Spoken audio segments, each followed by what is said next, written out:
Que si tu es en affaires aussi, c'est un contrat de mariage, ça prend quelque chose qui va être bien paramétré puis qui est lu par les deux puis qui est assimilé. Donc là, à ce moment-là, tu as quand même une bonne fondation. Fait que, même si c'est la famille, ça peut être super bon. Il y a des gros... Regarde les Tanguay qui ont pris pour les Martineau, là, c'est florissant, je veux dire, c'est familial, mais tu penses qu'ils sont pas setés puis que c'est pas structuré. T'sais.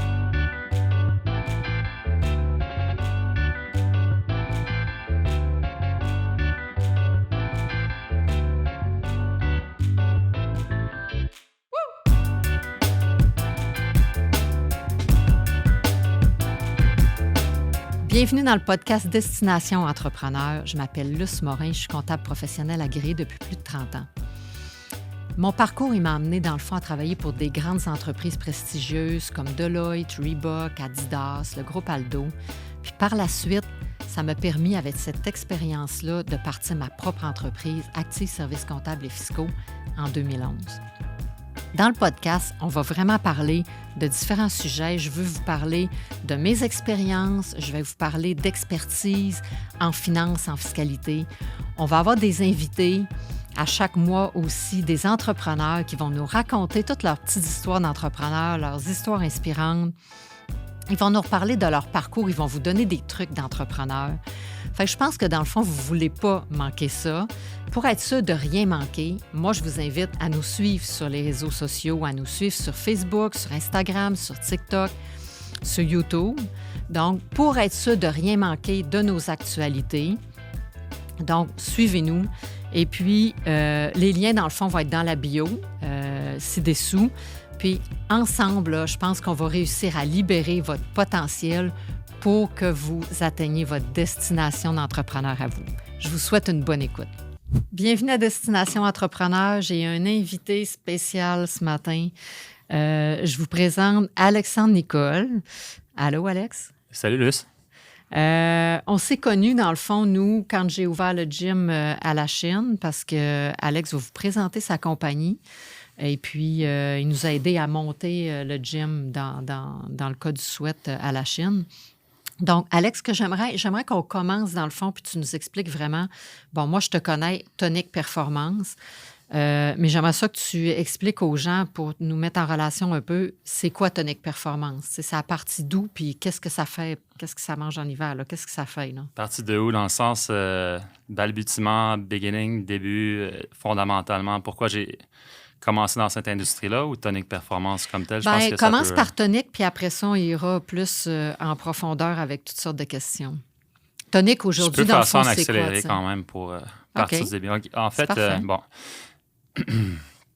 à la base, j'ai tout le temps vraiment eu une passion intrinsèque pour le sport, l'activité physique. Puis j'étais vraiment chanceux d'avoir un environnement qui m'a permis de faire différents sports. Donc, j'ai pas fait le sport professionnel, mais quand même compétitif, amateur, principalement dans le hockey, tennis, basketball, c'était plus un sport en à côté, mais des fois, je faisais les mêmes sports simultanément. Je pense que ça peut être une bonne chose aussi pour différentes raisons. Maintenant, tu vois beaucoup de jeunes athlètes qui peuvent commencer puis ils se lancent seulement dans un sport. Donc, en tout cas, ça a été mon background. Puis fondamentalement, et comme je disais, intrinsèquement, ça a été toujours quelque chose qui m'a vraiment passionné. Hors de ça, bon, c'est ça, j'ai fait un bac en administration des affaires. Comme un peu tout le monde, je pense, certaines personnes ont déjà un peu figuré qu'est-ce qu'ils veulent faire, puis ils ont une route déjà établie. Moi, j'étais encore un peu... Je trouve qu'on est jeune même encore aujourd'hui à 22 ans, puis tu sais, on est souvent même... là, j'ai 42 ans, on est souvent en questionnement par rapport à certains intérêts, mais il y a des choses qui sont fixes puis qu'on sait intrinsèquement qu'on a un trigger pour ça, on est intéressé. Puis, même s'il y avait plusieurs, je pense qu'il y avait comme peut-être trop d'options, puis, tu sais, peut-être des attentes, des fois, tu regardes aussi, c'est sûr que tu te compares tout le temps, tu sais, puis j'avais un peu des blind spots par rapport à où me lancer, sauf que je disais, j'aime tellement le sport, donc j'ai fait un bac en marketing, je dis, je veux avoir quand même un handle dans cette industrie-là. Je savais pas comment, quoi et tout. Puis, bon, en ayant 42 ans, moi, tu sais, l'Internet, ça commençait aussi. Là, j'ai fini mon bac, je pense, en 2002-2003. Puis, en fait, ce que je faisais, au lieu de regarder les appels qui étaient postés, j'ai dit, bon, je vais ouvrir le bottin, littéralement, là, parce qu'on n'avait pas le réflexe d'aller sur Google, puis l'annuaire, les pages jaunes étaient encore là. Puis là, j'avais ciblé des entreprises. Je voulais quand même une job qui me permettait d'avoir une perspective. Donc, le but, c'était pas de travailler dans le retail, etc. Mais j'avais ciblé des emplois qui avaient dans le fond, un lien avec le sport. Parce que j'aime l'environnement, je trouve que c'est positif.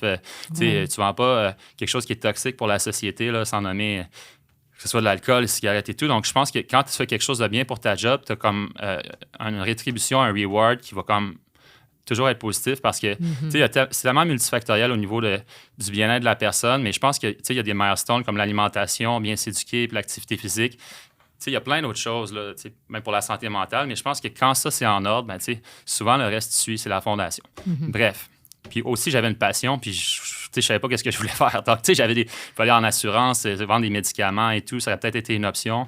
Mais bon, donc là, j'ai ouvert le bottin, puis j'ai commencé à appeler des personnes, puis je me présentais. Donc là, je bookais, puis c'est un ami qui m'avait dit de faire ça, en fait, là, Frédéric Jourdain, là, qui avait une super belle carrière en ce moment, puis on se parle moins, là, mais je me rappelle là, que c'est lui qui m'avait dit ça, parce que j'étais poussé à vraiment comme appliquer à certains jobs, puis des fois, j'étais tellement pas motivé par cette job-là, puis là, le monde me disait « Ouais, mais c'est une belle job. » J'étais là « Ouais, mais premièrement, j'ai pas un profil corporatif là, pour être cadré. Deuxièmement, ça m'intéresse pas. Puis, je vais me tanner vite. Anyway, ça fait que va peut-être the other way, cible. Donc là, il dit, fais une visite, introduis-toi. Donc là, c'est ça que j'ai fait. J'avais ciblé quelques entreprises. Je me présentais. Là, le boss était là, comme OK, ou RH. J'aimerais ça faire une visite de l'entreprise. Je suis finissant en administration, marketing. Je me suis documenté sur votre entreprise, puis je l'intéresse. C'est un peu bas le cas, mais des fois, ça marchait, des fois, ça marchait pas. Des fois, le timing est bon.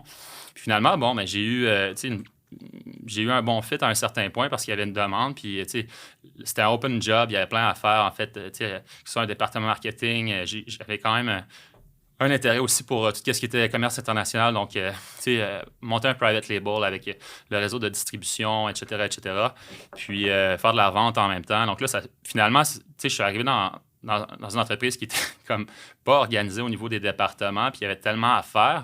Mais quand il est fait, la bonne nouvelle, c'est que, il n'y a pas de base comparative, donc tu peux pas vraiment te planter non plus. Exact. Donc là, c'était quoi le nom de l'entreprise? Je veux pas nommer le nom nécessairement, c'est plus pour, plus le process, puis aussi, on est peut-être un peu en compétition, évidemment, en ce moment, là, parce que, bon, pour différentes raisons, bref, j'ai beaucoup appris, puis, je reconnais ce volet-là. C'est juste que, bon, à un certain point, je me suis rendu compte, la croissance ou mon développement était tellement limité parce qu'il n'y avait pas une culture qui développait nécessairement une approche qui va être systémique par rapport au département.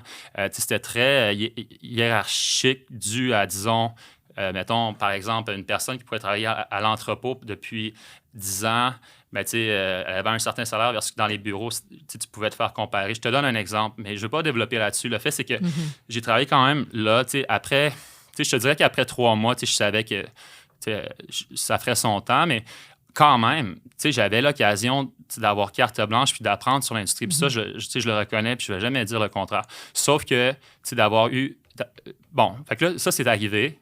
Là, j'avais une connaissance d'industrie, puis, non seulement j'avais une connaissance d'industrie, mais je savais qu'est-ce qu'il fallait pas faire, puis qu'est-ce qu'il fallait faire. Ouais. Donc là, ensuite, bon, c'est arrivé, tu vois, il y a peut-être... Tonic Performance va avoir 13 ans. Moi, je viens de la ville de Québec, OK? Donc... là, pour revenir un peu à l'essence de mon industrie, bon, après cette expérience-là, j'étais dans l'industrie de l'équipement fitness. Donc, je suis spécialisé au niveau, maintenant, davantage le design, la distribution d'équipements fitness. J'ai mes marques de produits maison, puis je suis aussi distributeur pour des marques qui sont quand même bien implantées depuis des années, comme Precor Fitness, Hoist Fitness, etc. Puis ça, c'est des marques, en fait, qui sont américaines, souvent fabriquées à l'extérieur, mais qui sont bien implantées pour du commercial. Ça, c'était ma vocation. Alors, on a aussi un volet distribution, donc avec nos marques privées. On revend des revendeurs. Donc, j'ai par exemple, que ce soit chez Costco, on a commencé à travailler avec Bro et Martineau, Tanguay, etc. Puis, il y a des revendeurs là, aussi institutionnels là, qui vont dans les écoles et tout. Donc, je te dirais qu'on a un service clé en main d'aménagement d'espaces d'entraînement en milieu on fait beaucoup de condos corporatifs. On appelle le marché vertical tout ce qui est multi-housing, les condos, les hôtels. Ensuite, on va avoir évidemment le volet corporatif. Maintenant, d'autant plus qu'après la pandémie, ça devient un avantage pour un employeur d'avoir un espace d'entraînement. Le monde est tellement occupé que, je veux dire, il se trouve à faut qu'il y ait un avantage à aller dans un bureau, c'est ça. La personne, tu dis, je te donne 5 000 ou X montant par année de plus, sauf qu'elle doit se taper 2 heures de trafic versus un autre employeur qui va lui offrir peut-être une latitude pour faire un mix de travail à la maison versus au bureau. Puis en plus, tu as un entraînement. La personne vient d'avoir un enfant. Elle dort une moyenne de 3 heures par nuit, whatever. N'ayant pas de gym au bureau, elle ne pourrait jamais s'entraîner. Bref, ça peut être quelque chose qui va faire la différence entre un bon employé potentiel qui va venir chez vous versus pas. Je pense l'exemple qui parle le plus, c'est que toutes les top compagnies, je te parle, que ce soit Facebook, Google, n'importe qui, c'est au centre c'est une prérogative, en fait. Là, s'ils font un espace pour les travailleurs physiques, gym, c'est top of mind, comme les aires communes, comme maintenant des espaces pour faire des siestes, comme d'avoir une latitude au niveau du travail-famille, etc. Tu n'as pas le choix. Sinon, les bons employés clés dans les secteurs névralgiques sont trop en demande. Donc, bref, des fois, ça peut être vu comme une dépense, mais je pense qu'à terme, si tu cherches une qualité d'employeur qui est comme plus difficile à aller chercher, ça peut être bon. Donc, on fait peut-être je te dirais une douzaine, quinzaine de projets de condo, peut-être mensuellement, vertical. On fait beaucoup de projets entreprises maintenant, évidemment, des studios d'entraînement. Mais maintenant, ce qui s'est passé avec l'industrie, tu le sais, au niveau de l'industrie des gyms, avant l'arrivée des grandes chaînes, c'était une histoire de... Tu avais Énergie Cardio, disons, je prends l'exemple pour revenir au Québec. Tu avais Énergie Cardio, Nautilus, puis... à ce moment-là, il y avait beaucoup de gyms indépendants dans les studios. Mais là, maintenant, ce qui est arrivé, c'est qu'il y a des chaînes... il y a une grosse consolidation comme dans plein de domaines. Je te parle de domaine bancaire, le domaine pharmaceutique, etc. Les plus gros joueurs ont acheté les plus petits ou sont arrivés avec une offre qui était tellement compétitive. Je veux dire, ils arrivent avec des gyms qui sont équipés de l'année, top-notch, avec plein de services, des cours gratuits pour des tarifs de 10 par mois. Donc, toi, si tu as un gym indépendant, à moins que tu as vraiment une valeur ajoutée qui est très forte, c'est très difficile de compétitionner. Tout ça pour dire que je fais encore des clubs, je fais encore des studios, mais c'est rendu vraiment des studios qui ont une vocation très niche, là, avec des bons entraîneurs. Puis aussi, les entraîneurs, souvent, ce qui arrive, c'est qu'avec ce qui est arrivé dans le COVID, on va y revenir tantôt, comment ça nous a impacté. Puis ça a été genre drastique, comme beaucoup de monde, mais nous, il a fallu s'ajuster. Ça a fait passer les choses vraiment en vitesse accélérée, tant pour nous au niveau de nos opérations, notre apprentissage, notre offre de services, puis de quelle manière c'était rendu que pour les opérateurs de salles d'entraînement. Voilà. En fait, ce qui est arrivé, pour revenir à la naissance de Tonic Performance, ça va faire 13 ans au 31 août. Donc, on travaille... félicitations. Merci. Déjà, quand on passe un 5 ans, c'est comme... Oui, mais tu sais, demande-moi, qu'est-ce qui s'est passé entre le moment où ça c'est parti, puis maintenant, c'est comme ça va vite, c'est fou. Hein? Demande-moi si j'aurais fait les choses différemment pour certaines affaires. Des fois, je me pose la question avec Charles, je vais peut-être t'en poser tantôt. Qu'est-ce que j'aurais fait différemment, Puis est-ce que je reviendrai en arrière? C'est quelque chose que je me suis demandé, est-ce que tu recommencerais, puis tu reviendrais, tu perdrais ces 13 années-là? Puis c'est sûr que j'aurais acheté du Bitcoin là, en 2009, là, on the way. Mais ma réponse, après réflexion, c'est, tu sais quoi? C'est non. Parce que de toute façon, ça, là, le bagage que j'ai appris, là, c'est acquis, puis des fois, on a la tête dure. Moi, il faut que tu aies ça en face, des fois, pour apprendre quelque chose. Est-ce que c'est Mohamed Ali qui a dit I don't lose, I either learn or I win. Mais moi, en fait, puis surtout avec la pandémie où j'avais plein de décisions à prendre super rapidement, je te mets ça en vitesse accélérée. Là, je suis en train de travailler sur des projets de l'implantation de processus, commencer à les départements qui fonctionnent moins bien, commencer à implanter non seulement des bons processus, mais utiliser des technologies qui sont vraiment plus d'avant-garde. Je te parle d'AI et tout. Puis, la technologie va être aussi bonne que la manière où ça va être implanté, que les ressources que tu vas avoir, que le playbook que tu vas avoir par rapport à l'utilisation, puis ton écosystème global par rapport à comment tout ça, ça va évoluer par rapport à l'interaction de tes autres applications. Donc, bref, ce que je veux dire, c'est que si tu me demandes, est-ce que tu reviendrais, mettons, à 29 ans ou 30 ans? Ouais. Je chante les deux. Non, Ouais. c'est 30 ans, parce T'es que je pas me loin. rappelle... non, OK. Ouais. À 30 ans, est-ce que tu reviendrais? Je dirais non, parce que de toute façon, je vais tout faire ça. Puis là, je vais être au même stade, disons, 13 ans plus tard. Puis, tu sais, que ce soit au niveau personnel, au niveau ci, ça. Je ne Non, peux jamais mais avoir une ligne parfaite parce que là, ce qui arrive, c'est que, tu sais, même là, quand des fois ça va trop bien, tu sais, il faut que tu restes groundé parce que si tu as une séquence que c'est tout va bien, que tout va bien, tout va bien, tu sais, moi, je conseille, je le fais, tu sais, aussi, regarde dans le rétroviseur, il y a quelque chose qui va arriver. Tu sais, c'est sûr que c'est ouais. pas the good comes with the bad et vice-versa, tu sais. Mais je pense que dans tout ça, mon apprentissage a fait en sorte que là, je suis rendu à un stade où j'ai atteint vraiment comme une maturité. Je connais vraiment, tu sais, mieux Bien ton mes milieu. faiblesses, mes forces, mes intérêts. Tu sais, bien humblement, j'ai fait énormément, tu sais, comme de choses que je veux faire différent, j'aurais fait différent et tout, mais qu'est-ce que tu veux faire? Soit que tu sais, faut que tu apprennes de ça. Puis je pense que c'est un asset parce que cette expérience-là, Non, en non, fait, t'as pas le choix moving parce que forward, c'est... si j'avance pas, ça va être perdu. Donc, ce que je veux faire, c'est en fait de capitaliser sur ces erreurs-là, l'avoir appris. Puis, tu sais, si je peux permettre à quelqu'un de ne pas les faire pour que, tu sais, ça soit sauvé, je vais le faire. Mais en fait, bon, tu sais, aussi le fait que si tu commences une boîte de Pandore, si tu me demandes si tu reviens sur tout ce que tu as, tu sais, je veux dire, je serais encore rendu à 7 ans finalement, tu sais, je serais rendu... Parce que quand j'avais 7 ans, il y avait certaines choses qui étaient importantes. Je dis, Ouais. est-ce que la dernière année scolaire, tu la referais? Ah ouais, parce que là, j'ai perdu cet ami-là parce que j'ai dit ça. Fait que finalement, tu sais, c'est un rabbit hole qu'on appelle. Donc, Non, moving mais forward, puis il faut que j'accepte. C'est plus au niveau de l'acceptance, ma maturité par rapport au fait que je vais faire des moves, je vais faire des erreurs encore, mais ce que je vais avoir acquis, je vais l'avoir assimilé, je vais l'avoir optimisé. Oui, des fois, ça va coûter en temps, en énergie, en ressources, ça va créer des frustrations. Mais je pense que quand cette mentalité, ce message-là, cette ouverture-là, cette humilité-là, puis tu rentres dans des processus où, justement, tu sais, les personnes sont capables de reconnaître, bon, OK, ça n'a pas marché, on revient sur tu sais, le tableau pour redéfinir. Puis il n'y a pas ouais. l'ego de la personne non plus qui est en jeu parce que, tu sais, moi, maintenant, là, si on développe un projet, disons, on va faire un roadmap, puis il y a quelque chose qui se passe, puis moi, des fois, tu sais, je peux avoir une idée qui est très précise et fixe sans avoir là, tous les tenants et aboutissants. Mais, tu sais, en cours de route, il faut vraiment avoir la switch on, puis, tu sais, je peux argumenter parce que mon point, j'y crois tellement. Mais si tu me prouves que j'ai tort, Mhm. je te donne plus de responsabilité, puis good for you, puis je suis content. Mais ce que je veux dire, je ne tiendrai pas mon point coûte que coûte parce que c'est un ego, puis j'avais ça à la base. Ça veut dire que tu es un bon travailleur d'équipe, j'imagine. Oui, mais ça prend les... Ben, j'aime beaucoup collaborer en équipe, oui, je le reconnais, mais il faut aussi comprendre que, tu sais, souvent... Puis en m'en venant, je pensais à ça. En ce moment, c'est parce que j'ai eu beaucoup de mouvements qui se sont passés, puis je fais beaucoup d'implantation de processus.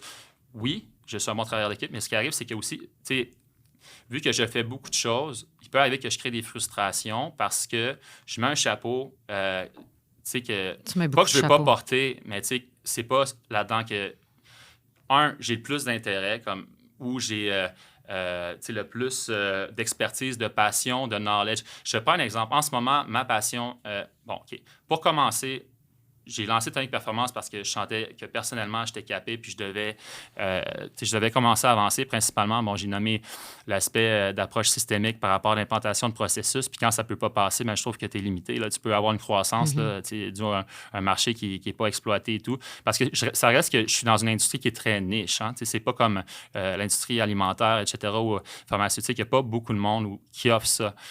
Surtout qu'on fait un service clé en main où on va offrir un service de consultation, de rendering 2D, 3D. On va offrir une sélection là, vraiment variée d'équipements neufs et reconditionnés. On fait de la livraison, l'installation, le service de parts.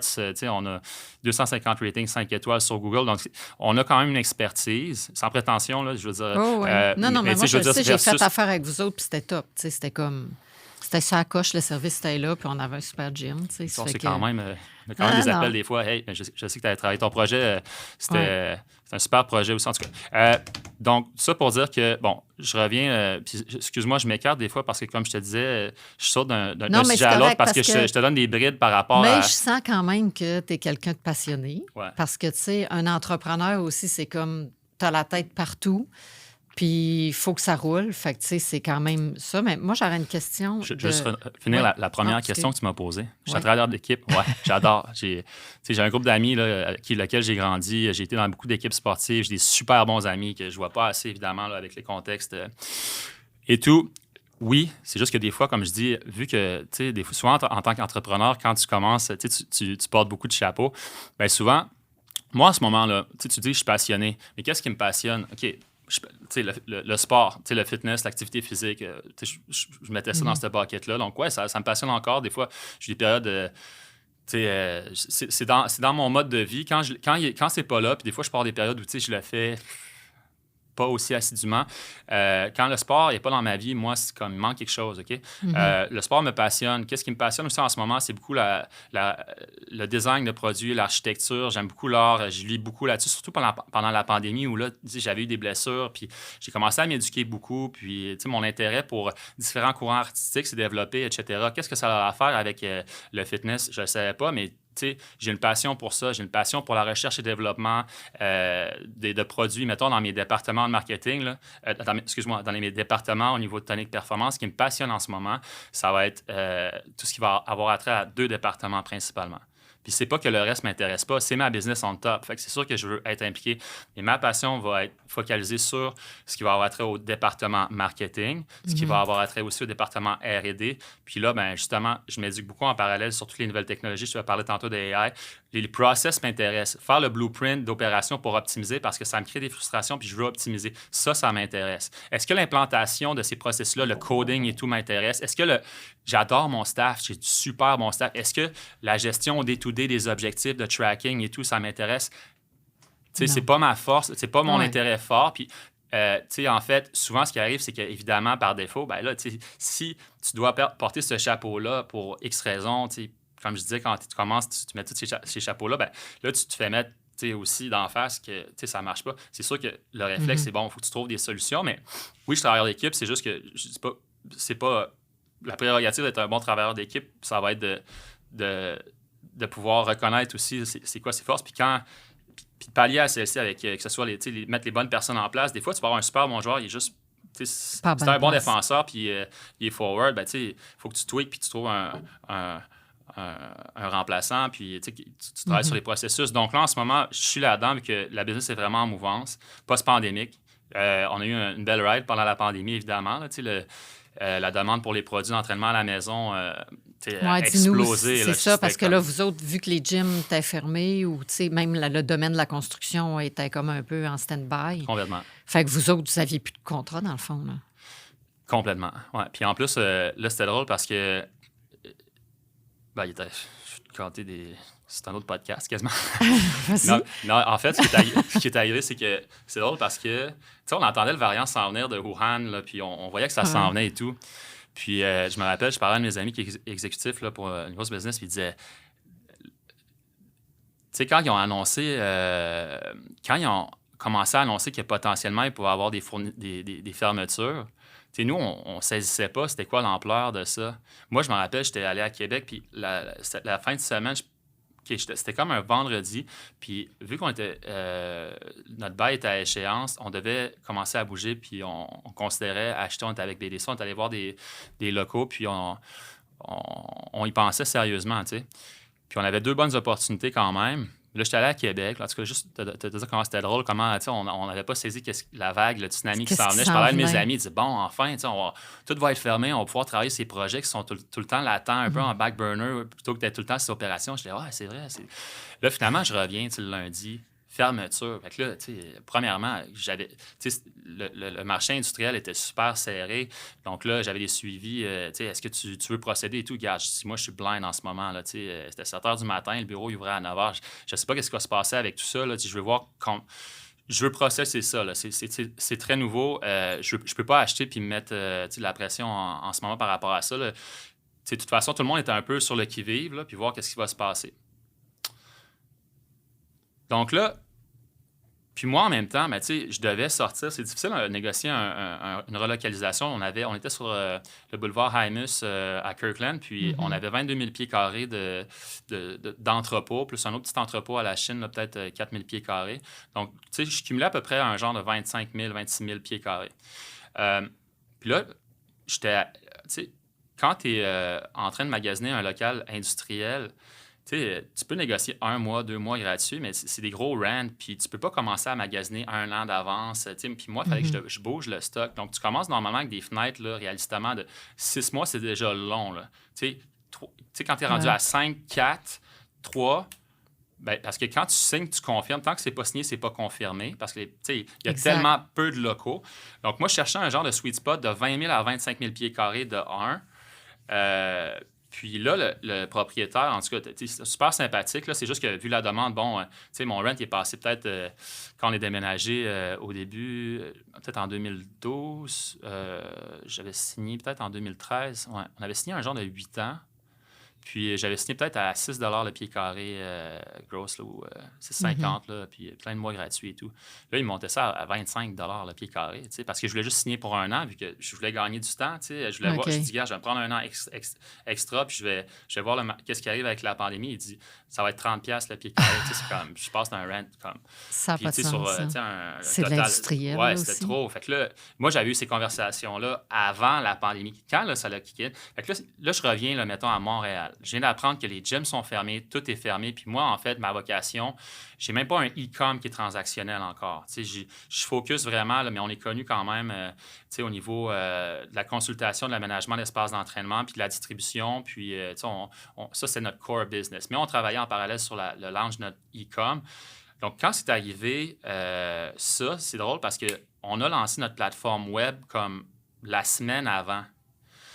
Là, je me demandais, comment ça va tourner tout ça? Je veux dire, tout notre core, nos contrats, on ne peut pas livrer. Je veux dire, qu'est-ce qui va se passer?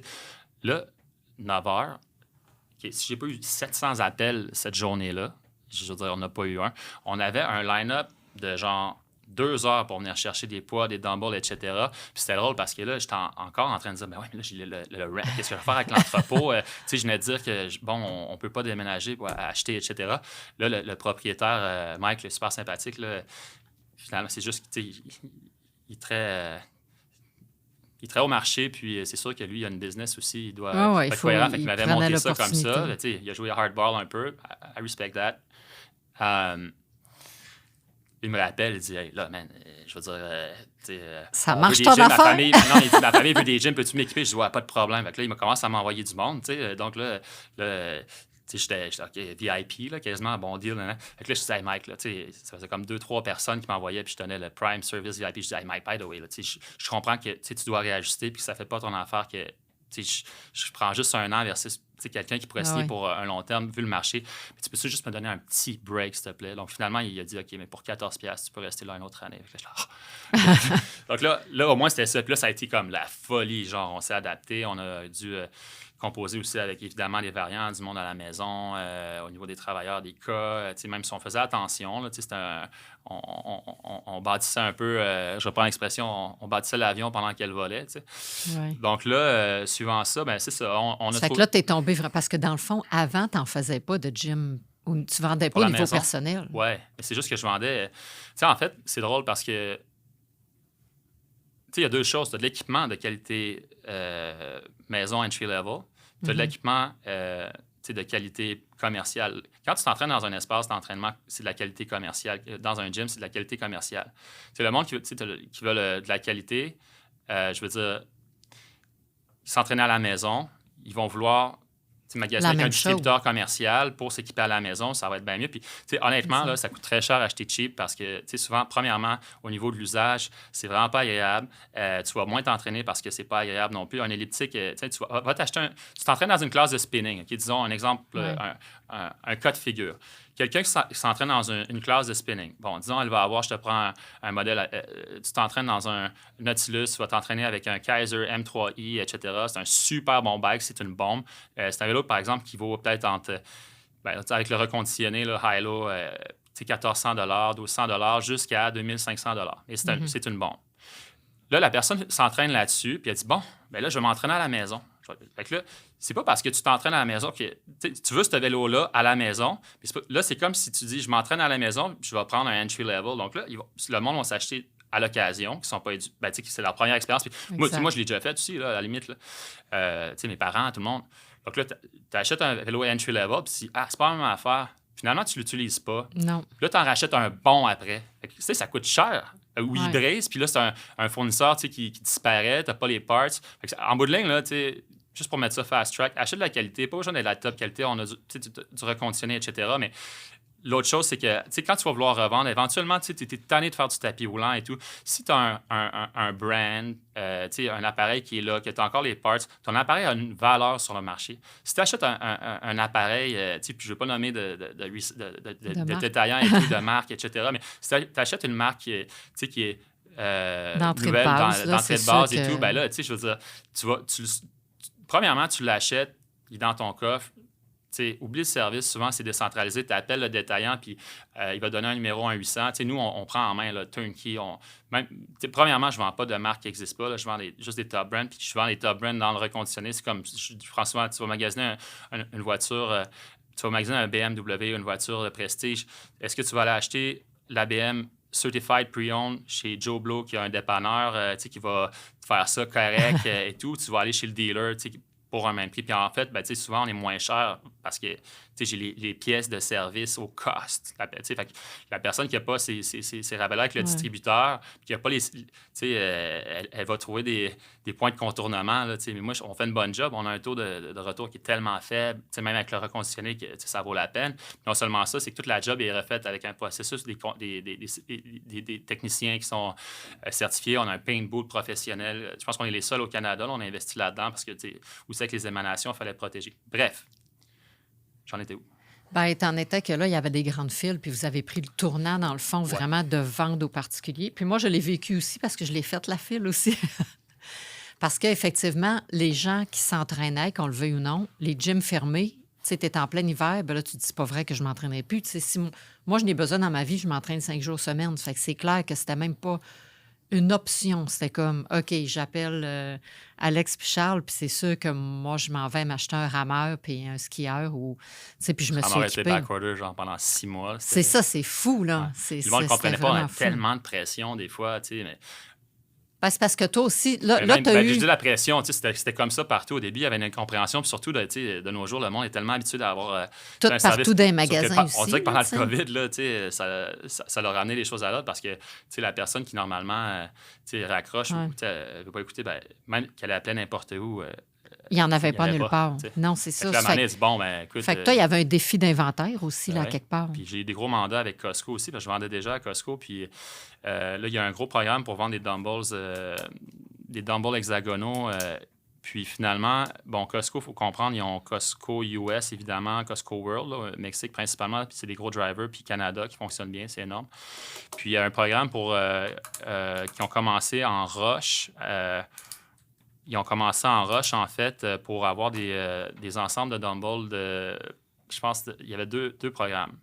Parce que moi, en ce moment, je vais en ligne là, via, on dit comme si j'étais dropshipper, en fait. Là, donc, à la carte, à la pièce, on dropship. J'ai fait ça pendant 12 ans. Puis là, ils regardaient pour des programmes ouverts. Puis on a une super belle relation avec les acheteurs là-bas. Puis ils voulaient commencer à avoir en magasin et en ligne des ensembles de poids hexagonal, vu qu'ils voyaient la demande de 5... c'était quoi? C'était de 5 à 30 avec une petite tour. J'ai les photos. Puis un autre programme pour un ensemble de 10 livres à 30 livres. Puis là, il y a un fournisseur qui avait signé déjà pour tout.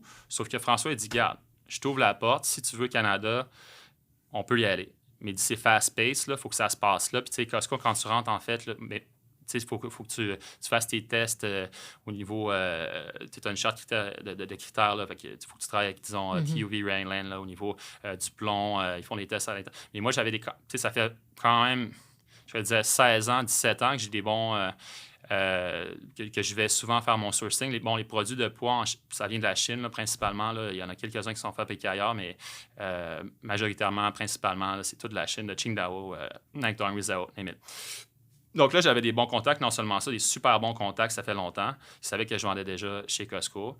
Fait que mes fournisseurs, dans le fond, tout le monde était après eux autres. Là, parce que l'affaire, c'est que tu ne pouvais pas sortir de stock à ce moment-là. La demande était tellement forte. Les prix sont passés. Normalement, standard, c'était max 1,50 la livre pour des dumbbells hexagonaux. Tu peux avoir du 5$ la livre. Il n'y en avait plus. C'est tout sorti dry. C'est l'enfer. Fait que là, dans le fond, je regarde avec l'usine, puis elle avait quand même des accréditations. Il m'en manquait quelques-unes, mais j'avais vraiment une agente là, comme bombe. Elle était sortie MBA Honor à Shanghai. Elle avait déjà travaillé aux États-Unis pour une chaîne de fitness. Puis on a toujours été en contact. Puis des fois, elle me donnait un coup de main. On était en contact. Puis là, j'ai parlé de ça. J'ai dit, regarde, si je fais ça, il va falloir que tu m'aides un peu. Voici la route. Puis elle est super organisée. Puis ça prend quelqu'un en usine là, aussi pour faire un programme de même. Je pense que c'était comme 200 containers, quelque chose comme ça, qu'il fallait rouler dans 6 mois, peut-être au moins. Fait que là, je vois le fournisseur, premièrement, il dit « Alex, t'es fou, là, je veux dire, la demande en ce moment, on peut pas y arriver. » Mais je dis « Regarde, si on rentre avec ces programmes-là, ça peut être renouvelable, puis moi, j'ai la porte, de toute façon, si c'est pas toi, ça va être un autre. Je voulais pas quémander non plus ou avoir l'air. Fait que là, finalement, ils sont venus dire « OK, we can make it happen. » Fait que là, il a fallu que je fasse tout le roll-up d'accréditation, puis avec l'aide de Monica, on a fait tout le boxing. Il faut juste savoir si, comme, mettons, c'était 3 boîtes avec des dumbbells, puis il fallait que le visuel soit clean, il fallait que, je veux pas, mettons, j'avais boîte A, B, C, il fallait que le contenu soit clair. Je veux pas, que le monde se mélange. Une personne parte avec 2 boîtes numéro 3, sinon, Costco, c'est quand même très flexible au niveau des retours, là, on s'entend. Ouais. Fait que là, il fallait que ça soit le top notch. Puis, en tout cas, on l'a fait. Finalement, on l'a fait, on y est arrivé, mais il est arrivé tellement de choses.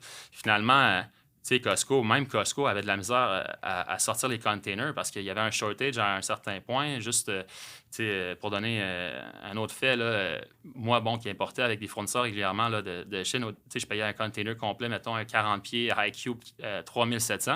À la fin de la pandémie, j'étais rendu 25 000 US. Puis je le recevais là, des fois, selon la demande, je pouvais le recevoir 6 mois après. En tout cas, donc là, je suis arrivé avec le déménagement et tout. Puis ce qui arrivait, c'est que là, je te mets ça en vitesse accélérée. Mettons, on est 1 an.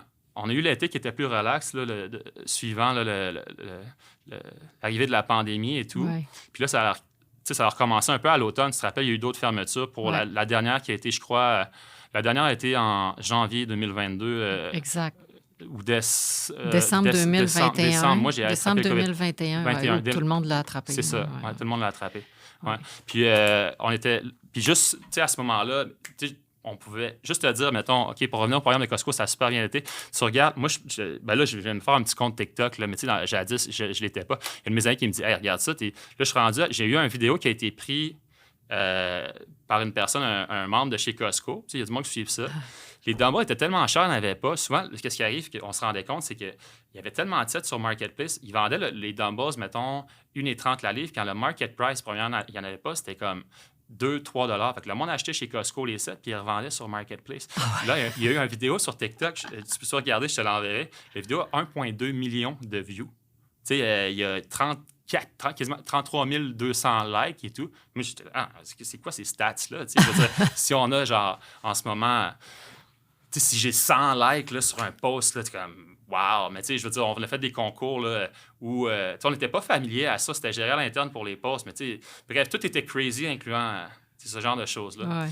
Donc là, post-pandémie, c'est ça, nous, mettons, Costco, quand il arrivait avec les trolleys en magasin, le monde suivait, il ne pouvait pas le déposer, il partait avec, il le mettait en ligne, jour ou de nuit, c'est sûr qu'avec les fuseaux horaires, c'est différent. Mais ils se vendaient en 10 minutes.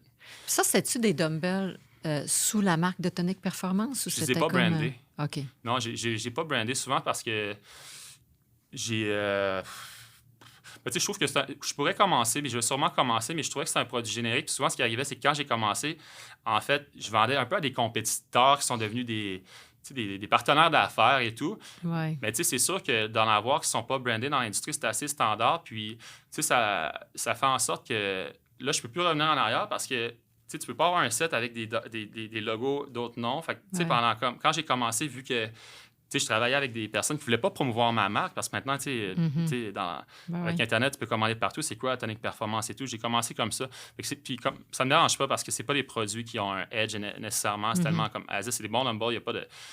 c'est ça, mais à terme, là, je travaille sur un modèle de dumbbells avec une nouvelle ligne plus haut de gamme là, qui est vraiment beau. Lui, c'est sûr, je vais le brander, mais il y a quelque chose de différent. Là. Mais les boîtes étaient taguées. C'était un produit tonique performance, c'est juste que sur le produit comme tel, il n'était pas tagué. So, il y a eu beaucoup de challenges, mais bref, c'est comme une des histoires qui est arrivée pendant le COVID. Il est quelle heure, juste pour me donner un sens du temps? Il était 5 ans? Ouais. On a commencé à? Écart. OK, c'est pas peur. Mais là, j'en profite pour te poser une question parce que toi, tu as un associé. Oui. C'est quoi le challenge d'avoir un associé? Parce que quand tu es tout seul, tu prends les décisions, puis c'est toi qui les prends, puis oui, tu vas écouter les gens, mais ça finit que c'est toi qui prends la décision. Mais c'est quoi le challenge pour travailler en équipe comme ça avec un partenaire sans chicaner? Puis ça fait quand même longtemps que vous êtes ensemble. Ah, c'est Charles, c'est mon meilleur ami. Là. Je veux dire, Comment ça a commencé, vous deux? Là, je pensais qu'il viendrait si j'avais des questions pour vous deux. Mais écoute, ouais, mais tu peux, je pense, faire un podcast juste avec Charles éventuellement, là, ça serait un autre... peut-être une autre vision aussi. En fait, c'est plein de choses. Hein, ça part toujours de la communication. Puis, quand je parlais tantôt de l'ouverture aussi, de reconnaître ses forces et faiblesses, Charles, il est exceptionnel. Il y a une écoute. Il y a un sens de l'humain, un touch. Tout le monde aime Charles. C'est comme je ne vais pas prendre une analogie. Un golden retriever, mais everybody loves Charles. Il est smart, bon vendeur, il connaît bien l'industrie, il est travaillant, il est bien organisé. T'sais. Donc, il y a une complémentarité, je pense, qui est importante là, pour... vous avez chacun vos forces, vos faiblesses. Même si des fois, il y a deux personnes qui vont avoir des forces qui vont être semblables, mais je parle, mettons, moi, qu'est-ce qui va être recherche, développement de produits puis marketing, c'est plus mon focus. Mais Charles peut se concentrer sur d'autres choses. Moi, en ce moment, si je commence à prendre des ventes, c'est prenant la vente, là, les clients sont exigeants, il faut que tu fasses tes follow-up, tu travailles avec des deadlines. Tu peux pas... j'ai du monde comme, si tu réponds pas la journée, qui peuvent aussi trouver que c'est long. Donc, bref, ils se concentrent beaucoup au niveau vente, transmettre le message, le knowledge au nouveau staff et tout. Donc, il y a vraiment, comme... Il y a des super grandes forces, il y a des choses sur lesquelles il peut concentrer, puis il peut avoir une patience aussi que moi, j'aurais pas là, nécessairement. Là, moi, je suis retombé dans les ventes des fois parce que j'avais pas le choix et tout, mais là, je pense que c'est pas que j'ai pas la patience, c'est que je fais tellement autre chose que quand tu prends une vente avec un client qui est super en urgence, je suis pas assez dédié. Je ne retournerai pas juste faire la vente, mais je veux dire, si tu fais de la vente, il faut que tu sois dédié. Là, c'est organisé. Fait que lui, il est plus. C'est quoi, dans le fond, vos rôles? Lui, senior sales rep, il manage les opérations. Souvent, je suis parti aussi ou sur d'autres choses. Fait que j'ai quelqu'un de confiance au bureau qui... il m'a entendu. Charles, il n'est pas dans l'industrie du tout. Là, donc, il a appris un peu il a grandi là-dedans avec toi. Le DNA de TP, le pourquoi de, les avantages, il connaît les compétiteurs. Donc, c'est une ressource, c'est une bible un peu au bureau aussi quand je ne suis pas là. Puis, il a monté qu'on pense quand même pareil. Bref, c'est ça. Puis aussi, comme je te disais, c'est l'écoute. Tantôt, tu me disais teamwork, qu'est-ce qui est important? Mais c'est de reconnaître ses forces, ses faiblesses. Puis moi, j'ai la chance d'avoir aussi un partenaire qui est... si on a un argument, regarde, ça va faire 13 ans, là. Mm-hmm. Des fois, c'est sûr que ça monte, là, mais si on a eu des arguments qui ont monté, genre, qui s'est arrivé, genre, 2 fois, 3 fois, c'est max. Puis ça n'a pas atteint, là, ça a toujours été respectueux, mais c'est sûr que des fois, on a nos points, fait que ça peut monter. Puis, genre... on rentre chez nous, puis, hey, man, sorry, là, c'est sûr que, parce qu'on prend ça à cœur, mais pas plus que ça. Donc, c'est quelqu'un qui est capable, de reconnaître, je pense, le premier, c'est la communication. Comment c'est communiqué, puis toujours dans le respect. Beaucoup aussi, dans le sens que marié avec ma cousine, je les ai présentés, en fait, là, aussi. Je fais un matchmaking. Je pars une nouvelle agence de matchmaking, d'ailleurs, puis ça va être le storytelling. Non, c'est pas vrai. Non. Chacun en... mais bref, non, c'est juste que c'est pas seulement... Souvent, on dit je m'aide pas la famille ou les amis à la business. Mais je trouve que... Puis j'ai entendu des histoires d'horreur. Là, c'est juste que, moi, c'était juste arrivé comme ça. Puis, ça peut être un cas de figure pour dire que c'est possible. Peut-être que oui, effectivement, il y a des... tu peux le faire, mais je pense que souvent, le monde va le faire sans avoir discuté des attentes, des choses, puis que légalement, ne sont pas assez bien structurées. Nous autres, quand on a fait un merge, puis bon, j'ai laissé des actions. Premièrement, je croyais, mais on est tellement blindé que souvent, c'est un travail. Oui, ça a été fait, bien fait, ça a coûté cher, mais là, regarde, ça fait 13 ans. Puis souvent, ce qui arrive, qu'est-ce que je remarque, c'est que c'est pas bien paramétré quand il y a des partnerships, c'est fait vite. Les tâches, les attentes sont. Sans revenir à certains cas qu'on peut connaître. Non, mais je veux dire, c'est un apprentissage. Tu vois? Raison, non, mais j'en vois beaucoup, hein. Pas seulement dans l'industrie. Donc, moi, je pense qu'on sait bien quand même. C'était quand même organique au niveau de qu'est-ce qu'on allait faire puis où on s'en va. Donc là, quand même aussi tellement de. Je peux parler à Charles, là, je ne sais pas combien de fois comme par jour, semaine. Là, c'est sûr que là, on est quand même dans nos.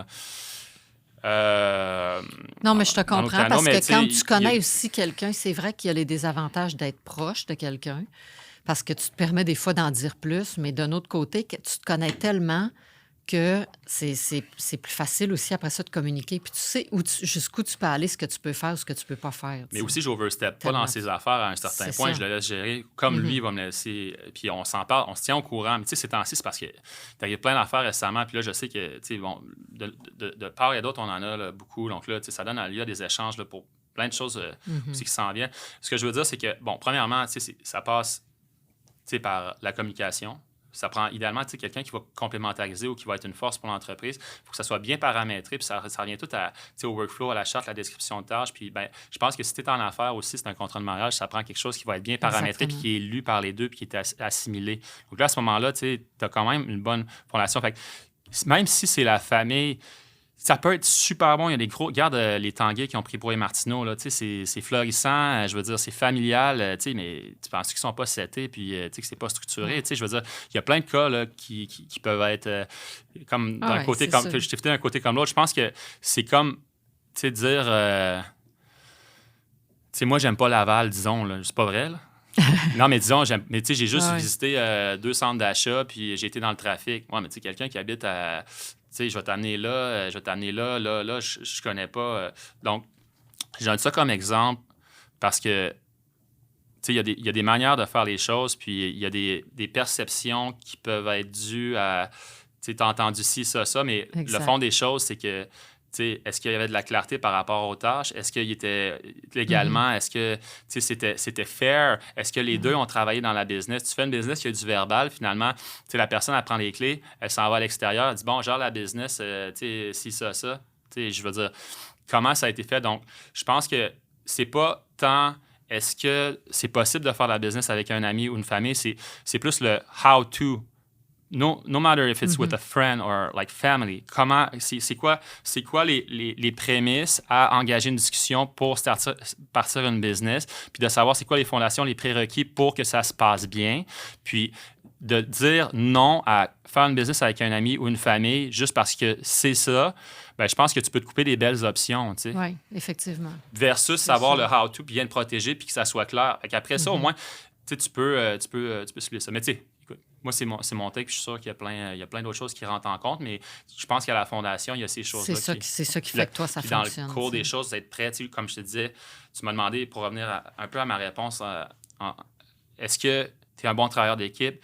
Comme, qu'est-ce que je disais, c'est que, oui, j'ai un bon staff et tout. Des fois, bon, je peux me faire mettre un peu sur un hot seat parce que, je me fais dire, tu as fait ça dans tel département, puis dans ma tête, je suis comme moi, mais je ferais bien plus je focuserais bien plus sur mon RD, puis mon marketing, mais là, tu me juges sur l'opérationnel day-to-day RH, que j'aimerais ça avoir quelqu'un en ce moment, c'est juste que j'ai mis des ressources ailleurs. C'est d'avoir aussi l'humilité là, de reconnaître ses faiblesses, de pouvoir s'entourer. Moi, la pire affaire, c'est quand je suis en... j'essaie de m'organiser que ça n'arrive pas ça, mais c'est d'être en meeting puis de sentir quand je te dis je tiens mon point, c'est parce que si j'arrive avec quelque chose, ça sera normalement ça va être pensé, je vais le séquencer, puis je vais pas arriver avec des... Je te parle business, là, c'est pas... je te parle au niveau de... J'ai quand même des expériences en référence et tout. Si là, je dis bon, regarde, point A, on va aller au point B, puis voici la chaîne d'action qu'on va faire. Je suis pas en train de te dire que ça va être ça, mais si je me fais challenger, il faut que tu structures tes affaires puis que ça fasse du sens en bout de ligne. Puis si tu as raison, je suis comme tellement content. Je suis tellement content. Mais si je sens qu'à un moment donné, bon, moi, je te le décline, tu n'as pas vraiment posé de questions, d'arguments, puis là, tu m'arrives avec quelque chose, non, parce que X, Y, Z. Puis surtout, c'est peut-être souvent des questions d'ego, c'est ça. Ben, c'est sûr que là, ça ne marchera pas. Là. Je trouve ça difficile. Puis je veux dire, je ne pourrais pas pousser parce que c'est un nonsense. Mais moi, c'est ça. Fait pour moi, c'est un peu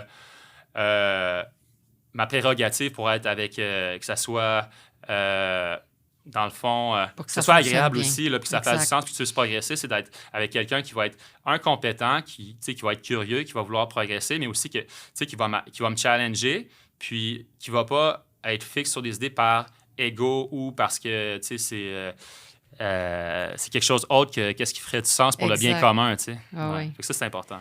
Puis, en affaires, dans le fond, t'as-tu peur de quelque chose? Y a-tu quelque chose qui te fait peur dans tout ça? Parce qu'il reste que se lancer, toi, ça fait 13 ans, mais c'est des gros chiffres aussi, c'est de l'inventaire, c'est du cash flow. Il y a beaucoup de choses financièrement à penser dans une compagnie. Ça te fait-tu peur, ça, ou toi, c'est comme, moi, je fonce puis je suis bien heureux? Je pense que si t'as pas ce stress-là, t'es pas... Je pense que tu deviens très à risque. Oui, constamment. Je pense tout le temps, je fais des scénarios, je suis pas... Si ça va trop bien, comme je te disais, je regarde dans mon rétroviseur, je dis « something's gonna happen ». Mais au même titre que si des fois, c'est tellement difficile de keep pushing, parce qu'à un moment donné, tu dis, à force de manger des briques à la tête, à un moment donné, il n'y aura plus de briques dans le sac. Là, ça va des deux côtés, mais non, je suis comme vraiment... ce parcours entrepreneurial-là m'a apporté vraiment... une meilleure connaissance de moi-même, aussi une grande humilité, là, puis je le fais vraiment encore par passion, puis c'est parce qu'on a mis tellement de temps qu'il faut que ça marche, là, donc on prend les moyens pour, là, mais non, je ne veux jamais être dans une zone de confortabilité, là, sinon je pense que là, c'est comme le début d'une régression. Ouais. Puis là, où tu t'en vas dans le fond? Là, ça fait 13 ans, vous avez une belle entreprise. Où tu te vois les 5 prochaines années par rapport à ton entreprise ou toi-même, ton cheminement personnel? Là, pendant la pandémie, c'était... en fait, je veux faire passer la business en mode accéléré. Pendant la pandémie, j'ai acheté beaucoup de produits qui étaient un petit peu plus génériques là, pour répondre à la demande. Puis c'était difficile, comme je te disais, tantôt, j'ai un gros intérêt pour... l'art, le design, j'ai travaillé pour énormément de produits en R&D là, au niveau de l'idéation, avec du monde super talentueux pour l'engineering, etc. Donc là, j'ai peut-être une quarantaine de nouveaux produits, là, puis je lance une nouvelle ligne aussi d'équipement. Je vais faire une grosse refonte de toute notre line-up d'équipements. C'est sûr que j'étais un peu congestionné avec de l'inventaire de dumbbells là, et tout, là, mais là, en fait, puis l'autre chose pour terminer, c'est que c'était très difficile de faire du prototypage, que ce soit ici ou à l'extérieur, parce que les compagnies étaient tellement dans le jus. Là, ils disaient, regarde, nous autres, on essaie. Tu es chanceux d'avoir du stock quasiment et tout. Puis ça coûte cher aussi de faire ça. Donc, je veux être, dans le fond, ce que je veux, avec une nouvelle ligne, je lance une ligne d'équipement plus haut de gamme qui a été designée, engineered ici.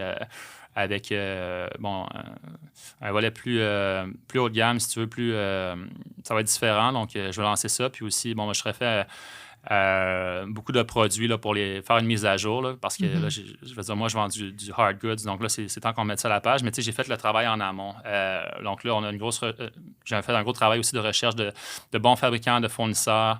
Puis, écoute, là, on fait une migration de site web, on fait un gros travail là, pour tout ce qui va être marketing, là, commencer à être plus autonome, indépendant là-dessus en utilisant les nouvelles technologies. J'ai quand même engagé beaucoup de staff pour permettre de faire un roll-up en accéléré de ça, mais je pense que dans 6 mois, on va être complètement ailleurs. Là, donc là, ça a été beaucoup de consultations. J'ai fait des mandats avec InnoCentre, avec Banque Développement Canada aussi, là, qui m'ont aidé à formater ça. Là. Donc là, on fait de l'implantation en ce moment, puis on commence. Donc, je veux être Puis cette marque-là, dans le fond, quand tu dis que ça va être plus...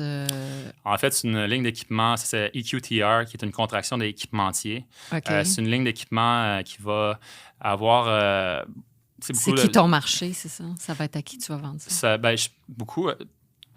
En fait, pour finir, c'est de l'équipement qui est plus minimaliste, mais qui va avoir une fonction quand même commerciale pour que ça puisse être dans les usages de condos, etc. Ce qui arrive, c'est qu'en ce moment, au niveau de l'équipement disponible, tu sais, je dis souvent, je prends l'analogie, c'est comme si tu avais juste des Ford sur la route. Tu sais, c'est très américanisé au niveau du design, sans dire good enough. Tu sais, disons, tu regardes qu'est-ce qui est disponible, puis tu peux pas mettre ça dans ton salon. C'est trop square, c'est bold, c'est pas streamline avec le reste de ton environnement, de ton design. Puis la même chose quand tu arrives en condo, tu vas avoir des designers super talentueux qui vont faire des gym rooms. Puis quand ils arrivent pour équiper, je trouve que ça détonne. Donc, en fait, moi, je ne voulais pas faire juste quelque chose de cute qui ne serait pas solide parce que mon marché, je veux quand même parler à ces builders-là. Donc, j'ai développé une ligne de produits complètes, d'équipements destinés à un usage commercial, mais qui peut être aussi utilisé à la maison, EQTR. Puis, je pense que ça va être très bon. J'ai hâte de lancer ça. J'ai mis énormément d'efforts. Puis, tu sais, comme je te disais tantôt, mon intérêt, mettons, pour l'art, le design, etc., parce que on dirait que je ne savais pas comment bridger ça vraiment avec le fitness. Mais là, écoute, écoute. Ça sort quand, ça? Ça fait 3 ans et demi qu'on est là-dessus. Là. OK. Mais comme je te dis, je te parlais de processus. J'ai commencé, des fois, on avait des meetings à 8 sur designers, engineers, marketing team et tout. Là, Puis l'affaire, c'est que, tu sais, j'en avais déjà fait du tweaking de produits, mais tu sais, partir de l'idéation jusqu'à la conception. Ouais. Puis la chose, c'est que, tu sais, je faisais du prototype ici. Toutes les mesures avec les ingénieurs, c'est en impérial. Tu as certains matériaux qui sont disponibles. Ensuite, on est allé au Portugal. C'est en métrique. Tu sais, je peux pas envoyer à la Chine tous mes produits parce que, tu sais, le lendemain, ça va être disponible partout. Donc là, il faut que... Ou si tu as des ressources, tu as des lois, tu as des normes. Fait que, tu sais, ça fait 3 ans et demi, mais ouais, cette année, c'est lancé. Et sinon, c'est l'an prochain, mais j'ai très hâte de montrer ça. Ouais. Ah, ben c'est bon, ça. Puis, on va finir là-dessus, Alex, parce que je sais que on pourrait parler longtemps, là, parce que là, ce que vous ne savez pas, c'est qu'au début, quand Alex est arrivé, il m'a dit, bon, on va faire ça dans une demi-heure. Tu poses des bonnes questions. Ça te permet de... C'est comme... on pourrait en avoir, je pense, pour 2 heures à discuter avec toi. Mais moi, j'aimerais ça que tu dises maintenant aux gens qui nous écoutent, parce que, tu sais, c'est tous des entrepreneurs, c'est des gens qui se partent en affaires, des gens qui ont des peurs aussi.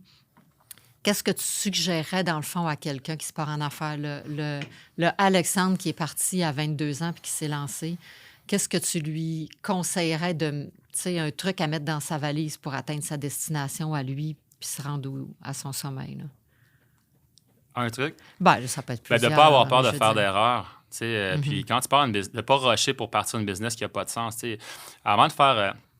la base, c'est d'avoir un why, une raison, puis d'avoir du fun aussi, une passion, parce que c'est tellement tough que si tu n'as pas une passion, tu fais juste ça pour l'argent, je veux dire... Ça peut marcher, mais je veux dire, je pense que c'est important d'observer, de lire, de s'éduquer, de se connaître aussi, puis il y a des choses qui vont te rester, peu importe dans quel domaine tu vas être. Pas avoir peur de faire d'erreurs, puis de se dire, regarde, si tu fais une erreur, ben apprends, puis comment tu la corriges. Ça, c'est important. Si tu fais une erreur, puis tu ne cherches pas comment, ben là, c'est sûr que si ça s'accumule, ben tu vas stagner assez rapidement. D'avoir l'humilité aussi de reconnaître que, tu ne seras pas parfait, le parcours ne sera pas parfait, mais je pense d'avoir un why, une raison. On commence souvent, mettons, un cabinet business avec c'est quoi les pains. Tu as identifié quelque chose. Bon, c'est quoi les pains? Comment on peut résorber ça? Est-ce qu'on peut is it monetizable? Comment on le fait? Est-ce que c'est avec les ressources que j'ai possible? Bon, c'est quoi l'équipe? Mapper. Se préparer avant de partir. Pas juste dire je suis un entrepreneur, je pars, puis après ça, tu es un serial entrepreneur qui n'est pas structuré. Tu vas te brûler. Tu vas te brûler aussi ton nom. Puis, de ne pas avoir peur de faire d'erreurs, embrace them. Comme je te dis, c'est sûr que tu vas en faire.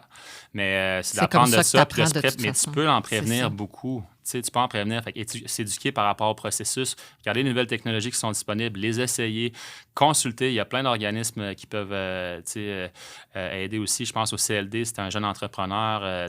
Moi, je te dis, moi, j'ai eu un mandat avec Innocente exceptionnel, une qualité d'intervenant de haut calibre que je recommande.